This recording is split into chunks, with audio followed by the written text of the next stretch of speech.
episode sebelumnya, Bing Tian terdesak, memutuskan untuk mengorbankan para muridnya untuk meningkatkan kekuatannya. Setelah menyerap kekuatan mereka, Bing Tian menjadi lebih kuat, bersiap untuk mengalahkan naga haus darah. Pertarungan semakin memanas, menunjukkan ketegangan antara kekuatan naga dan ambisi manusia. Orang ini sungguh lebih hina daripada binatang. Bahkan terhadap saudara kandungnya dan sesama murid dari sektenya, dia melahap mereka semua tanpa ragu. Menjijikkan, persis seperti klan jiwa di benua Doki. Benar saja, hama semacam ini ada di mana-mana. Xiaoyan menatap sosok Bing Tian yang diselimuti oleh doki hitam pekat. Nada bicaranya mengandung sindiran dan kebencian. Seseorang yang telah kehilangan rasa kasih dan empatinya, tiada bedanya dengan binatang buas yang tak berakal. Xiaoyan mengepalkan tinjunya. Orang semacam ini patut dibinasakan oleh siapapun. Di sisi lain, Raja Naga Emas memperhatikan setiap gerak-gerik Xiaoyan. Melihat keteguhan hati Xiaoyan, dia mengangguk dalam hati. Merasa bahwa keputusan Tose untuk memilihnya tidaklah keliru. Dia bergumam, pengorbanan darah ya. Kekuasaan Zui ini benar-benar telah menyusup terlalu dalam. Sepertinya Solomon memang menyimpan sesuatu yang mencurigakan. Sementara itu, pertempuran di tengah arena telah mencapai puncaknya. Bisa memaksaku sampai sejauh ini. Sungguh pantas menyandang nama naga iblis pemangsa darah. Bing Tian, tubuhnya diselimuti doki hitam legam. Wajahnya tampak menyeramkan. Dia meraung keras, penuh dengan niat membunuh. Suara raungannya menggema seperti petir di atas gua gunung, mengguncang udara. Binatang-binatang lain pun heboh dan berhenti melangkah. Mereka tahu ini adalah pertarungan antara dua makhluk kuat yang tidak bisa mereka campuri. Jadi, Solomon telah lama mengincar darahku rupanya, ucap sang naga dengan nada sedingin es. Serangan nafas naga dan kekuatan Bing Tian telah mencapai puncaknya. Dan pada titik ini, tidak ada lagi alasan untuk menyembunyikan kekuatan. Satu serangan terakhir akan menentukan pemenangnya. Lapisan pelindung merah darah yang menyelimuti tubuh sang naga tampak begitu mencolok, menyatu sempurna dengan tubuhnya, seolah memang terlahir demikian. Suhu di sekitar mulut naga kian meningkat hingga tampak mampu memecahkan ruang. Tanpa banyak kata, nafas naga yang dahsyat melesat keluar dari mulutnya, menyerbu Bing Tian dengan kekuatan yang menggetarkan langit. Nafas itu mengandung kekuatan penghancur yang sangat tinggi. Seorang Dodi bintang 4 pun akan mengalami luka parah jika terkena sebagian kecil darinya. Bing Tian segera menciptakan pilar cahaya hitam legam di hadapannya dari dokinya. Pilar itu dipenuhi raungan menyayat, dan tampak tangan-tangan ilusi meronta di sekelilingnya, menyerbu menghadang nafas naga. Setelah melahap rekan-rekannya, kekuatan Bing Tian melonjak dahsyat. Dengan kepercayaan diri yang tinggi, dia nekat menahan nafas naga secara frontal. Bing Tian memang angkuh, tapi dia memang punya dasar untuk itu. Xiaoyan bergumam pada dirinya sendiri. Saat ini, sang naga telah memasuki bentuk buas dan mengerahkan seluruh kemampuan darahnya. Sebaliknya, Bing Tian telah memakan semua anggota Solomon yang dia bawa, sehingga kekuatannya melonjak bahkan melampaui batas ruang aneh ini. Ruang ini hanya membatasi para Dodi di atas bintang 4 agar tidak bisa keluar masuk sesuka hati. Tapi jika ada yang menembus batas itu di dalamnya, situasinya berbeda. Yuru, dengarkan aba-aba dariku nanti, dan bersiap untuk bertindak. Xiaoyan berbisik, dokinya langsung menyatu, siap dilepaskan kapan saja. Xiaoyan, jangan terburu-buru. Aku merasakan beberapa aura sedang mendekat ke tempat ini. Sepertinya orang-orang yang pernah bertarung denganmu dulu. Raja Naga Emas, selain memperhatikan pertarungan, juga waspada terhadap ruang di sekitar mereka. Dia menatap ke arah luar gua dengan senyum yang menyiratkan sesuatu. Xiaoyan sempat tertegun, tetapi kini ia tidak punya waktu memikirkan hal lain. Mendapatkan inti naga harus jadi prioritas. Namun dia segera sadar maksud perkataan itu, dan mulai menyusup lebih dalam dengan hati-hati. Nafas naga yang menyamai kekuatan Dodi bintang 5 benar-benar mengerikan. Walaupun Bing Tian telah menelan banyak orang, dia tetap kesulitan menghadapi serangan dahsyat ini. Nafas naga yang panas menyengat bertabrakan dengan pilar cahaya hitam. Ledakan yang muncul mengguncang langit. Cahaya menyilaukan dari dua kekuatan itu saling menghantam dan meledak. Itu bukan kekuatanmu sendiri, jadi wajar saja kau kesulitan memakainya, bukan? Ucap sang naga sambil mundur dengan cepat, menatap ke arah ledakan besar di tengah medan. Cara licik seperti itu pada akhirnya memang kalah kelas. Nafas naga menelan pilar hitam secara utuh. Tempat Bing Tian berdiri langsung didera nafas naga, menciptakan gelombang panas membara yang menyebar dari titik pusat. Klan naga kami tidak bisa disamakan dengan manusia rendahan sepertimu. Kematianmu sangat pantas. Meski berkata demikian, sang naga tetap menyembulkan beberapa nafas tambahan untuk memastikan. Namun, tidak lama setelahnya, dari balik asap ledakan, tiada satupun bayangan muncul. Sang naga langsung jatuh ke tanah. Meski nyawanya selamat, nafas naga dan wujud buasnya telah menguras terlalu banyak kekuatan dan usia hidupnya. Dia memejamkan mata, sangat lemah. Bahkan seorang Dodi bintang 2 pun bisa membunuhnya sekarang. Saat itulah, sebuah tongkat naga tiba-tiba muncul di belakangnya, menusuk kepala naga yang tak berdaya itu. Saat inilah akhir yang sesungguhnya. Kami manusia punya pepatah, lada tua lebih pedas dari lada muda. Bing Tian yang tampaknya telah dilenyapkan oleh nafas naga muncul dalam kondisi mengenaskan. Tubuhnya masih mengucurkan darah hitam. Wajahnya kian mengerikan. Saat sang naga jatuh, perisai pelindung di tubuhnya lenyap. Bukan karena waktunya habis, tetapi karena tubuhnya terlalu lemah untuk mempertahankannya. Namun dia jelas meremehkan kelicikan manusia. Bahkan saat tongkat naga menembus kepalanya, matanya masih membelalak. Tak percaya Bing Tian masih hidup. Tanpa pengorbanan, aku tidak akan mendapatkan hasil ini. Bing Tian menyeringai kejam, lalu mulai mengumpulkan darah dan inti naga. Namun tepat ketika dia hendak melakukannya, energi berwarna biru dan perak seolah gabungan badai dan petir melesat dari kejauhan lalu menghantam Bing Tian. Bing Tian, tak kusangka aku akan menemukanmu di sini. Mati. Seorang gadis muda bergaun pelangi muncul dan langsung menyerangnya.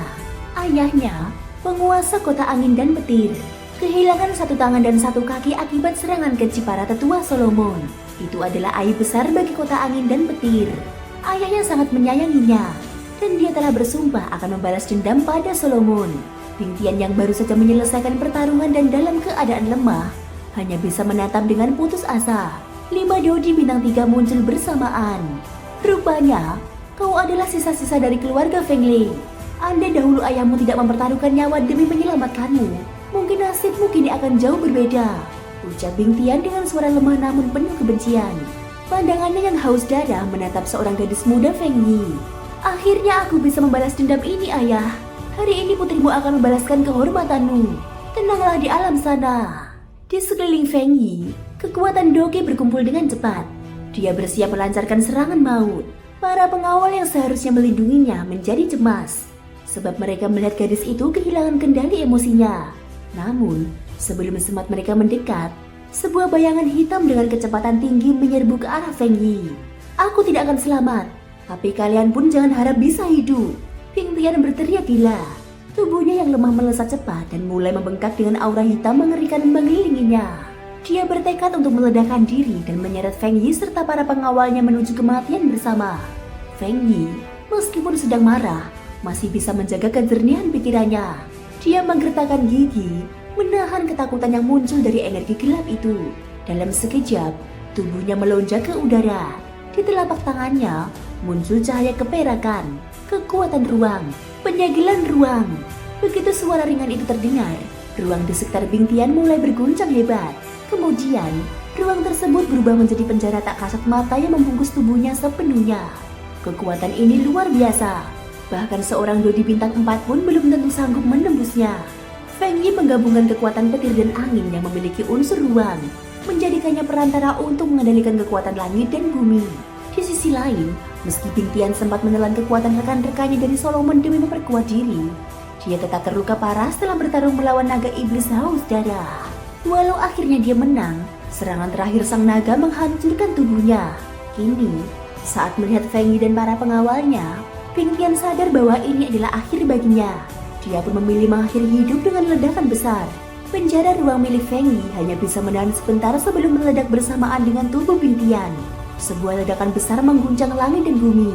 Gelombang energi hitam menyapu segala arah, laksana badai di lautan.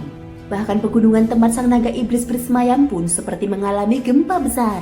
Retakan besar bermunculan, dan binatang-binatang buas yang sebelumnya ditaklukkan naga itu panik berhamburan. Dari kejauhan, sesosok pemuda tampak berdiri di atas awan api dan mengamati kejadian tersebut. Dialah Wu Huan, kebanggaan kota Wu. Bing Tian dan Bing Wu benar-benar meledakkan diri. Orang yang membuat mereka sampai ke titik ini pasti bukan orang biasa. Bu Huan menduga bahwa orang yang membuat kedua tetua Solomon itu terpojok adalah seorang jenius sejati. Terlintas di benaknya nama Xiaoyan, seorang alkemis kelas kaisar.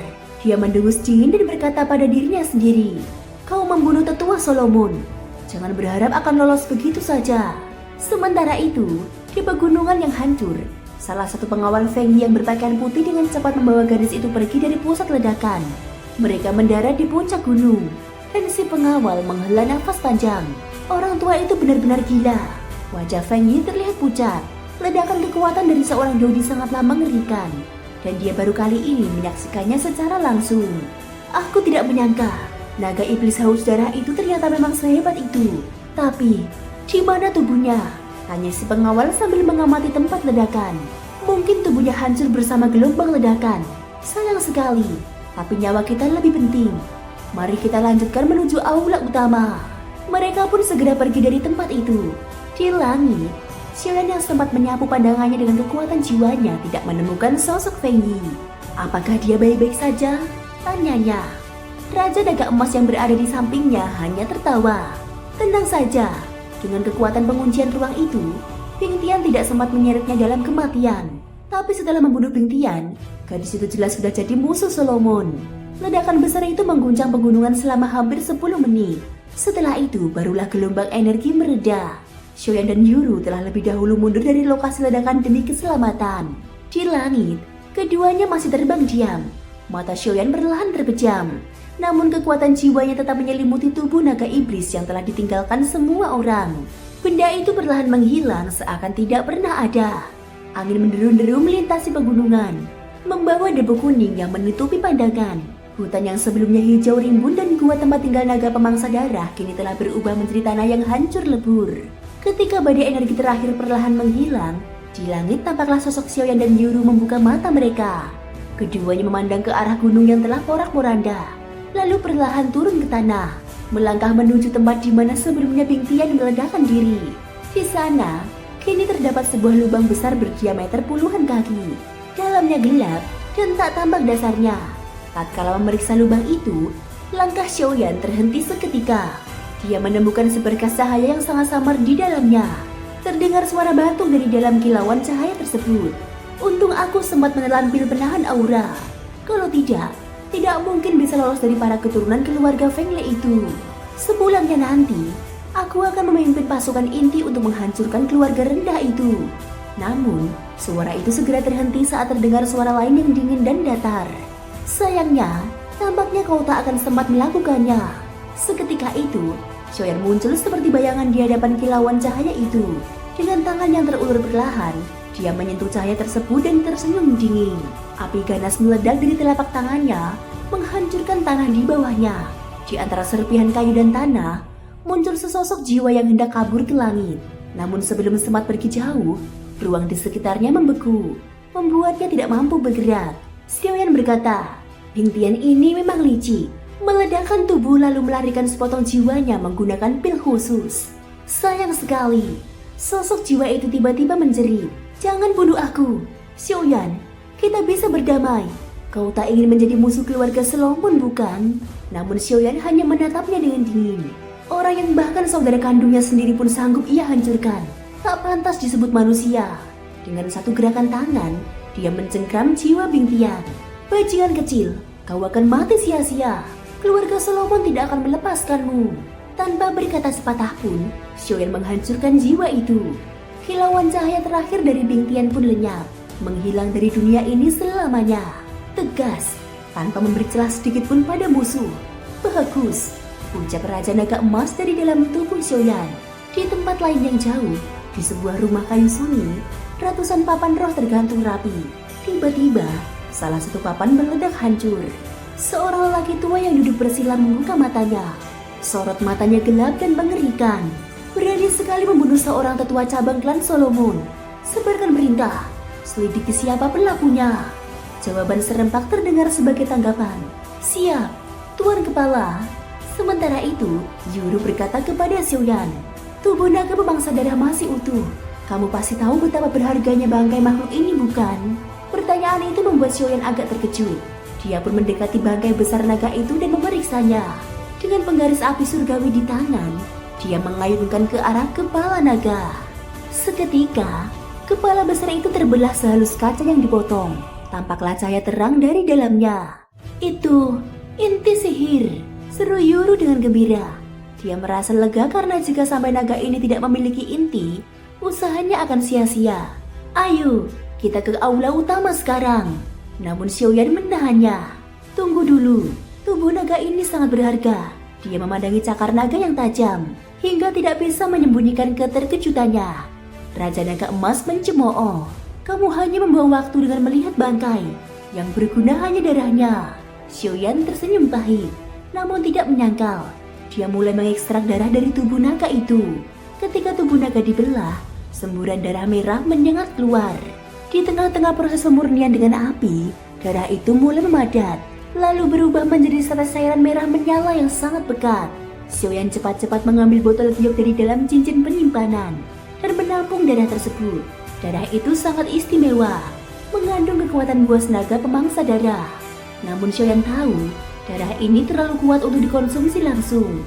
Kekerasannya bisa membuat tubuh hancur. Tapi sebagai seorang alkemis, dia yakin bisa menstabilkan kekuatan dalam darah itu. Dia pun berhasil mengumpulkan 7 tetes darah naga yang sangat berharga. Setiap tetesnya mampu menahan serangan penuh dari seorang Dodi bintang 5. Ayo, selanjutnya kita akan benar-benar menuju ke aula utama. Dengan itu, Xiaoyan dan Yuru berubah menjadi 2 sinar cahaya, melesat ke arah aula agung yang tersembunyi jauh di dalam pegunungan. Thank you guys sudah mendengarkan ceritaku di episode kali ini sampai akhir. Ikutin terus kelanjutan episode berikutnya ya. Semoga hari kalian menyenangkan. Sampai jumpa dan bye-bye.